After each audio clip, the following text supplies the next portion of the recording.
আপনারা জানেন বাংলাদেশ আজকে একটা চরম সংকটময় মুহূর্ত পার করছে।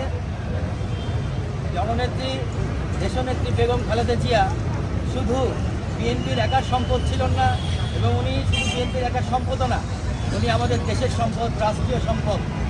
ওনার মতো অভিভাবক সহজে আমরা আর পাবো কিনা সন্দেহ আছে। আজ পর্যন্ত সেই নেতৃত্ব, সেই আপসীন নেতৃত্ব এখন পর্যন্ত বাংলাদেশে আর আমরা নেক্সট তৈরি হতে দেখিনি। ইভেন কি ওনার ছেলেকেও দেখিনি যে সেই আপসীন নেতৃত্ব তৈরি করেছেন সে। আমাদের সকলের অন্তরের অন্তঃস্থল থেকে আমরা দোয়া করি ওনার দীর্ঘায়ুর জন্য, আমরা দোয়া করি ওনার সুস্থতার জন্য, আমরা দোয়া করব উনি যেন আরও দীর্ঘকাল বেঁচে থেকে বাংলাদেশকে বিশ্বের বুকে সুমহান মর্যাদায় নিয়ে যেতে পারেন। আমরা মৌলিক বাংলা দল থেকে শুধু দল না, দলমত নির্বিশেষে সারা বাংলাদেশের মানুষদেরকে নিয়ে আজকে এই গণমোনাজাত করছি।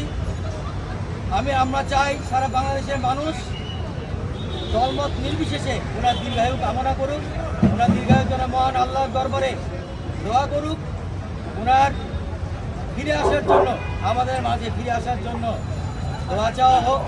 এখন আমাদের মধ্যে দোয়া করবেন, আপনারা সবাই এই দোয়ায় শরীক হবেন এবং মিডিয়ার মাধ্যমে এই দোয়া বাংলাদেশের প্রতি স্তরে, প্রতি কোনায় কোনায় পৌঁছে দিবেন, যেন প্রত্যেকটা মানুষ এই দোয়া থেকে উদ্বুদ্ধ হয়ে তার জন্য দোয়া করে, তার দীর্ঘায়ু আল্লাহ যেন দান করে, তাকে আমাদের মাঝে যেন আবার ফিরিয়ে দেয় সুস্থভাবে। আমরা আবার সেই হাস্যোজ্জ্বল মুখটা দেখতে চাই। আমরা চাই উনি যেই যন্ত্রণার মধ্যে দিয়ে, যে নির্যাতনের মধ্যে দিয়ে আওয়ামী লীগ সরকারের এতদিন পার করেছে, আজকে এই যে সোনার ছেলেরা তার জন্য যে স্বাধীনতা নিয়ে আসছে, নতুন বাংলাদেশ বিনির্মাণ হচ্ছে, সেই বিনির্মাণে ওনার ভূমিকা আমরা অবশ্য কাম্য। আমরা সবাই চাই উনি আমাদের মাথার উপরে থাকুক, ছায়া হয়ে, বট গাছ হয়ে।